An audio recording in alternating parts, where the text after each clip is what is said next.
Model paper solution में हमारा जो क्वेश्चन नंबर 3 है, पार्ट नंबर 3 में वो कुछ इस प्रकार है कि यदि HCF 306 और 657 का 9 हो तो LCM हमें उसका ज्ञात करना है। तो देखिए, आपने पढ़ा है कि जब कोई दो संख्याएं A और B दी हुई हो आपको, ठीक है, तो आप उनके अगर गुणा करते हो, A गुणा B करते हो और उन दोनों के HCF और LCM को भी गुणा कर देते हो, तो ये दोनों चीज़ें होती है बराबर। तो वही प्रॉपर्टी अब हम यहाँ लगाएंगे। तो हम कहेंगे कि HCF 306 और 657, इसको हम गुणा करते हैं LCM ऑफ 306 और 657। तो हमारा जो ये है वो बराबर आएगा 306 गुणा 657 के। ठीक है, अब देखिए यहाँ पर हमें HCF तो दे रखा है, तो हम HCF की वैल्यू पुट करेंगे तो इसकी वैल्यू तो हो जाएगी 9। ठीक है, गुणा अब जो बचा है वो है LCM ऑफ 306 और 657 और बराबर में आ रहा है 300, जो हमारा ये है 306 गुणा 657। अब देखिए यहाँ पे ये जो 9 है वो इधर इस तरफ गुणा में इस तरफ आएगा तो भाग में चला जाएगा। तो हम लिखेंगे LCM of 306 comma 657 is equal to 306 गुणा 657 बट्टे 9। जब हम 9 से काटेंगे तो इस 9 से ये कटेगा। देखिए 9 3 बार 27, बच गए 3 6 36, 9 चौका 36, तो 34 बार कटेगा। इसका मतलब हम अगर 34 को गुणा कर दे 657 से तो हमारा जो आंसर है वो निकल कर आ जाएगा। देखिए, गुणा करने की एक शानदार शॉर्ट ट्रिक आपको मैं यहाँ बता देता हूँ। आप अलग अलग करते हैं उससे अच्छा, जैसे आपके पास 34 है और 657 है, किसी भी बड़ी संख्या को आप अच्छे से सोल्व कर सकते हो, कितनी भी बड़ी क्यों ना हो। यहाँ ये खाली स्थान है तो यहाँ आप ले लीजिए 0। ठीक है, उसके बाद देखिए आप 5, जब 3 संख्या होती है तो आप 5 डब्बे बनाइए, 1 2 3 और 4 और इस तरफ का आ गया 5। ठीक है, सबसे वाला जो ये वाला डब्बा है, इस डब्बे में आप इन दोनों को गुणा करके लिखिए, तो 7 चौका 28। देखिए अभी हम समझ रहे हैं इसलिए थोड़ा टाइम लगेगा, जैसे ही हमारा ये समय आने लग जाएगा फिर टाइम नहीं लगेगा। फिर इन दोनों का गुणा कीजिए, इससे गुणा करोगे तो 0। ठीक है, ये वाला बॉक्स है उसमें इन दोनों का क्रॉस मल्टीप्लाई करके जोड़ना है। तो देखिए 5 चौका 20 और 7 तियाँ 21, तो इनको जोड़ोगे तो 41। छोटी छोटी संख्याएं जोड़ने में भी आसान रहती है। ठीक है, और ये वाला जो बॉक्स है उसमें इन दोनों का गुणा, तो 5 से तो 0 हो गया और 6 तियाँ 18 हो गए। जो बीच वाला बॉक्स में तीनों का क्रॉस मल्टीप्लाई तो देखिए क्रॉस मल्टीप्लाई में ये करना है, इस 0 को 7 से, और देखिए ये ऊपर क्लिक के बता देता हूँ, 0 3 4 657। हमें क्या करना है, इसको इससे मल्टीप्लाई करना है, इसको इससे और इसको इससे, तीनों को मल्टीप्लाई करके जोड़ना है। ठीक है, देखो 0 को 7 से करोगे तो 0, 6 को करोगे तो 24 और 5 को करोगे तो 15। तो आप 15 और 24 को जोड़ दीजिए। मान लेते हैं यहाँ 25 है तो 25 से 30 40 और एक कम था तो 39। ठीक है, तो यहाँ आ गया 39। अब आप इन सब को देखिए किस तरीके से जोड़ना है। इस तरफ से आपको जोड़ शुरू करना है, जैसे 28 का 8 पावर 2 इसको दे दीजिए भैया, 41 और 2 43 का 3 पावर 4 इसको दे दीजिए। ठीक है, 39 और 1 40 और 3 43 का 3 पावर 4 इसको दे दीजिए। 8 और 4 12, 8 और 4 18 और 4 22। ठीक है, तो ये जो 22,388 है वही हमारा आंसर हो जाएगा। देखिए अभी हमने एक बार पहली बार ऐसा गुणा किया है, समझा इसलिए इतना वक्त लगा है, लेकिन जब भी आप बड़ी कैलकुलेशन करोगे तो उसमें बहुत ईजी हो जाएगा। जैसे ये तो मान लो 2 ही संख्या का यहाँ हमने 0 ले लिया, अगर 3 संख्या होती वाकई तो आपको 3 बार मल्टीप्लाई करना पड़ता, फिर बड़ी संख्याओं को आप जोड़ते पावर लगाते, वहाँ मिस्टेक हो सकती है। इसमें क्या 2 के गुणा में चीज़ें टूट जाती है और छोटी संख्याएँ आती हैं जिनको हम अच्छे से गुणा कर सकते हैं। तो ये आपका गुणा का तरीका था। अगर आपको ये अच्छा लगे तो आप इसको फॉलो करें, और ना लगे तो आप वैसे ही नॉर्मल जो कैलकुलेशन होती है वैसे आप गुणा करके लिखते रहें। ठीक है, तो यहाँ पर अब हम अपना जो आंसर है वो लिख लेते हैं। देखिए ये हो जाएगा 22,338। ठीक है, तो ये हमारा इसका आ गया है LCM। ठीक है, जब ये जो संख्या है 306 और 657 दी हुई हो और इसका HCF 9 हो तो LCM आ जाएगा 22,388। ठीक है, चलते हैं नेक्स्ट क्वेश्चन में। क्वेश्चन नंबर 2, तीसरे का दूसरा। नेक्स्ट क्वेश्चन है वो है कि द्विघात, ये हमारा एक बहुपद दे रखा है हमें, द्विघात बहुपद x स्क्वायर माइनस 6x, इसके शून्यांकों का गुणनफल। तो देखिए हम जानते हैं कि कोई भी जो द्विघात बहुपद होता है वो ax square plus bx plus c बराबर 0 के रूप का होता है, जहाँ पे x स्क्वायर का जो गुणनखंड होता है वो a होता है, x का b होता है, और जो अचर पद होता है वही c होता है। हमारा जो ये बहुपद है उसमें x स्क्वायर का गुणांक a की जगह पर तो है 1, ठीक है, a की जगह 1 है, और b की जगह पे -6, और c हमारे पास है नहीं तो c को 0। अब हम जानते हैं कि शून्यांकों का जो गुणनफल है, मान लेते हैं कि इसके शून्यांक अल्फा और बीटा है, तो इनका जो गुणनखंड है वो हम जानते हैं कि c अपॉन में a होता है। c हमारे पास 0 और a बराबर 1 है, तो 0/1, इससे आंसर आ जाएगा 0। 0 में किसी का भी भाग दे दीजिए, तो आप इस तरीके से इसका आंसर फाइंड आउट कर सकते हैं।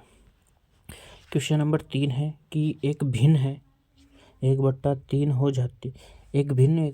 हो जाती है जब इसके अंश से 2 घटाया जाता है, तो प्राप्त आवश्यक संबंध ज्ञात कीजिए। देखिए ये भिन्न हमारे पास दी गई भिन्न है वो है 1/3। ये बोल रहा है कि जब इसके अंश से, तो देखिए ये अंश है और ये हर है, प्रश्न की शर्तानुसार हम करते हैं कि अंश में से ये लो इसका 2 घटा दिया, नहीं ये तो हमें आंसर दे रखा है। तो देखिए मान लेते हैं कि जो दी गई, जो पर्सन वाला पूछ रहा है कि माना भिन्न है, वो माना भिन्न x/y है, ठीक है। अब हम क्या लिखेंगे, प्रश्नानुसार। तो देखिए हमें प्रश्न में बताया गया है कि यदि हम इसका जो अंश है उसमें से 2 घटा दें तो x इसका अंश है, ठीक है, और बट्टा y है ही, इसके अंश से 2 घटा दिया जाए तो ये 1/3 के बराबर हो जाती है, तो इसको इसे बराबर कर दीजिए। अब आप वज्र गुणा कर लीजिए, वज्र गुणा करेंगे तो आ जाएगा 3x माइनस का 6 बराबर y, और इसका आप संबंध ज्ञात करके बताना चाहो तो हो जाएगा, ये बराबर में लगा के लिख देना नीचे की तरफ, यहाँ जाएगा नहीं तो इस तरफ लिख रहा हूँ 3x माइनस का y माइनस का 6 बराबर में 0, ठीक है। इस तरीके से 3x y इस तरफ आके माइनस का हो जाएगा, और यही हमारा जो है वो संबंध या फिर आवश्यक जो प्रतिबंध है वो निकल कर आ जाएगा 3x माइनस का y माइनस का 6 = 0। उसके बाद चलते हैं नेक्स्ट क्वेश्चन में। तो हमारा जो क्वेश्चन नंबर 4 है वो है कि निम्न आकृति में कोण जो D है वो कोण E के बराबर है, AD/DB बराबर है AE/EC के, तो सिद्ध कीजिए कि ABC है वो एक समद्विबाहु त्रिभुज है। तो यहाँ पर जो हमें दे रखी हुई चीज़ें हैं हम उन्हीं को काम में लेते हुए लिखेंगे कि दिया गया है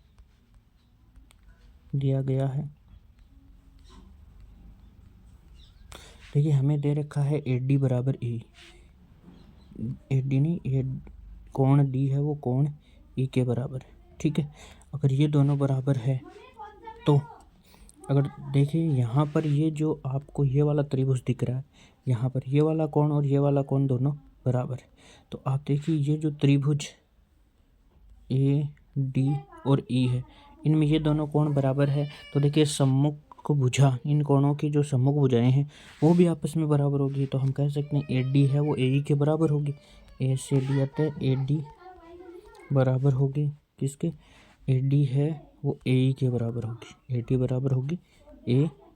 ये हमारी समीकरण नंबर 1 आ गई, ठीक है। उसके बाद में देखिए हमें ये अनुपात दे रखा है कि AD बट्टा DB, AD बट्टा DB है, AD बट्टा DB बराबर है AE/EC, AE/EC, ठीक है। देखिए यहाँ तक हमने कुछ नहीं किया है, जो क्वेश्चन में दे रखा है उसके अकॉर्डिंग जो हमें पता था वो कर दिया है। अभी भी हम कुछ नहीं करेंगे, जो हमें दे रखा है उसी को काम में लेंगे। देखो AD और AE बराबर, तो आप क्या कीजिए, या तो AD की जगह AE रख दीजिए या फिर AE की जगह AD रख दीजिए, ठीक है। तो देखिए इस तरफ अपने पास AD है तो हम AD की जगह AE रख रहे हैं, तो ये लो AE बट्टा D से B बराबर होगा किसके, AE/EC के। अब देखिए, जब दोनों संख्याएं बराबर बराबर के मतलब दोनों पक्षों के एक इधर और बराबर के एक इस तरफ दी हुई हो, ठीक है, और समान संख्या समान पोजीशन पे, जैसे ए ई बी अंश में और ए ई बी अंश में, तो ये आपस में कट जाएगी। और जब हम वज्र गुणा करेंगे तो इसका जो आंसर है वो आ जाएगा। देखिए, यहाँ से ये कटेगी, वज्र गुणा होगी तो ये इधर और ये इधर, कटने के बाद एक एक होगा। तो यहाँ से हम लिख सकते हैं कि जो डी से बी है वो बराबर हो जाएगा किसके, इसी के, इसी के, ठीक है। ये हमारे आ गई समीकरण नंबर 2, ठीक है। अब हम समीकरण 1 और 2 को जोड़ेंगे, तो समीकरण 1 प्लस समीकरण 2, समीकरण 1 और 2 को जोड़ेंगे तो देखिए दाएं समान पक्ष में जुड़ेगा, ठीक है। तो देखिए ए डी प्लस ये ए डी यहाँ से और इसमें जुड़ रहा है ये, तो ये लो ए डी से बी, ठीक है, डी बी।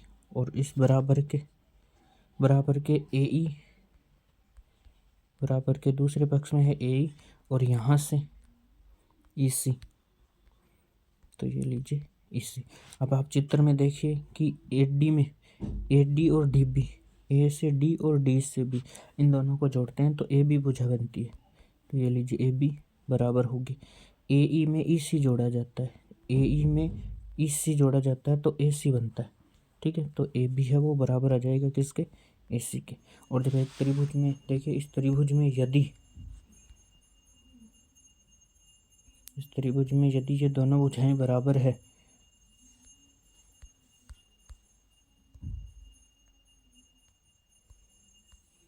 ये वाली दोनों भुजाएं, यदि ये भुजा और ये भुजा बराबर है तो ये वाला जो त्रिभुज है वो कौन सा हो गया, समद्विबाहु त्रिभुज। अतः त्रिभुज ए बी सी क्या होगा, समद्विबाहु। अतः त्रिभुज ए बी सी समद्विबाहु त्रिभुज है, ठीक है। तो इस तरीके से आप इसको समद्विबाहु त्रिभुज सिद्ध कर सकते हैं। आप इसे अच्छे से नोट कर ले, जो दे रखा है वो दिया गया है वो लिखना है, उसके अकॉर्डिंग क्या चीज़ होती है वो लिखनी है। जो चीज़ें हमें दे रखी है उनको ज़्यादा काम में लेते हुए हम सोल्व कर सकते हैं। चलते हैं नेक्स्ट क्वेश्चन में। तो हमारा जो अगला क्वेश्चन है, क्वेश्चन नंबर 5, वो कुछ इस प्रकार है कि बिंदु 0,0 और 5,-3 को जोड़ने वाली रेखाखंड के मध्य बिंदु के निर्देशांक ज्ञात कीजिए। जैसा कि आप लोगों को पता होगा कि मध्य बिंदु के जो निर्देशांक है, तो मध्य बिंदु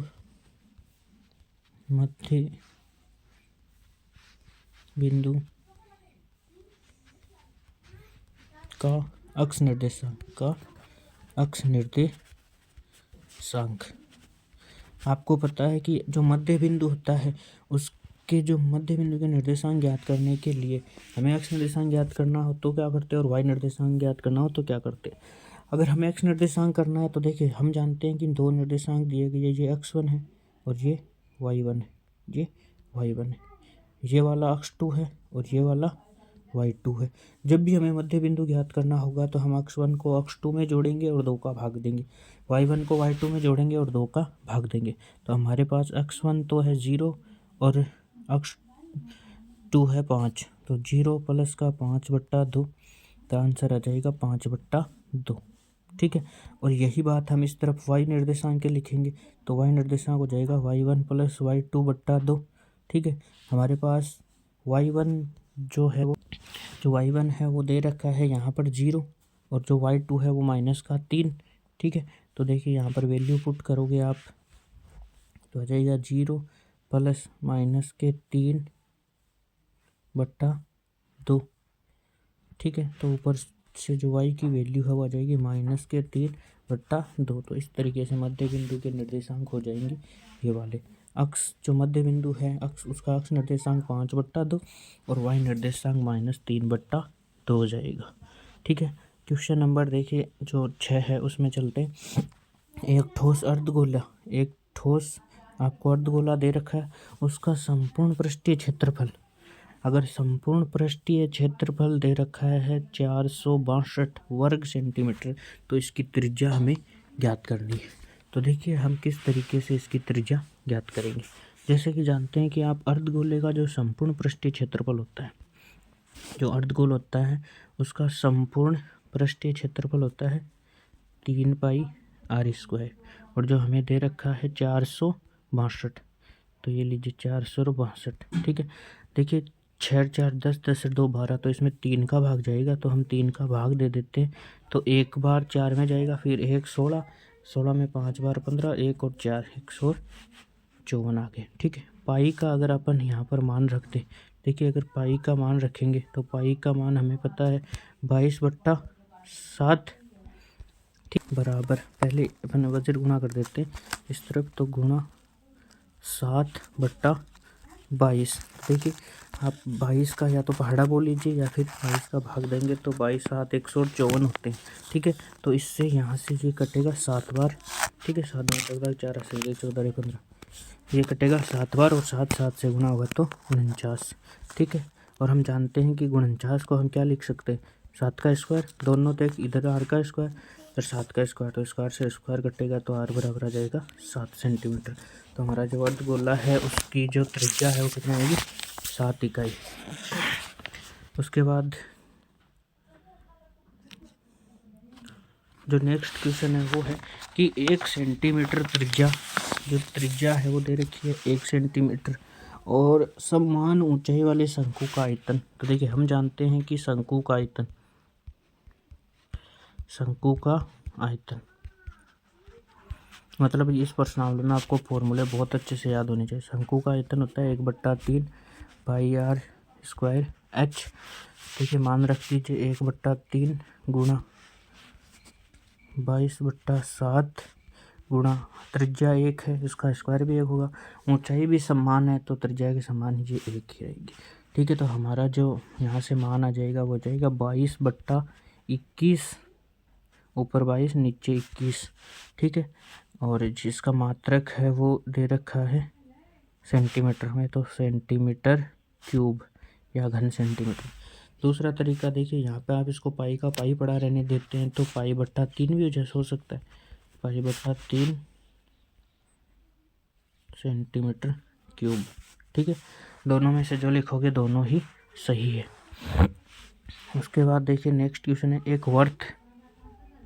एक वर्त की त्रिज्या दे रखी है 7 सेमी, और एक चाप द्वारा केंद्र पर आंतरित कोण 60 डिग्री है। तो त्रिज्याखंड का क्षेत्रफल, तो देखिए त्रिज्याखंड का क्षेत्रफल आप जानते हैं θ/360, क्षेत्रफल है तो पाई आर स्क्वायर आता है। ठीक है, यहाँ पर हमें कोण दे रखा है 60, मतलब θ 60 दे रखा है और त्रिज्या 7 दे रखा है, तो मान रख दीजिए 60/360 गुणा 22/7 गुणा त्रिज्या दे रखी है 7, तो 7 का स्क्वायर, तो 7 गुणा 7। देखिए 1 0 से 1 0 कटेगा, तो ये 6 से अगर इस तरफ काटेगा तो ये हो जाएगा 1/6, 7 से 1 7 कट जाएगा।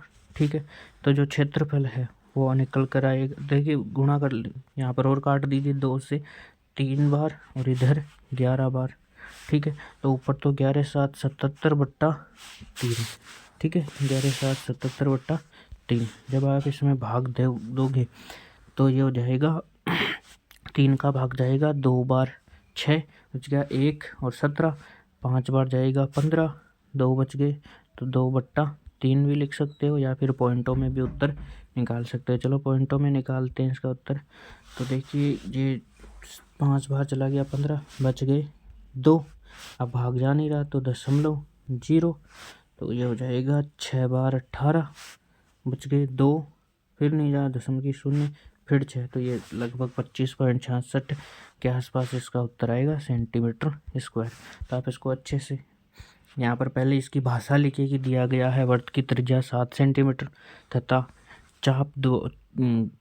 चाप द्वारा केंद्र पर आंतरित कोण 60 डिग्री है, अतः त्रिज्याखंड का क्षेत्रफल बराबर लगा के ये फॉर्मूला लगाए, और फिर जस्ट उसके नीचे स्टेप बाय स्टेप इसकी वैल्यूज़ पुट करते रहे और कैलकुलेशन करते रहें, तो ये आपका आंसर इससे निकल कर आ जाएगा।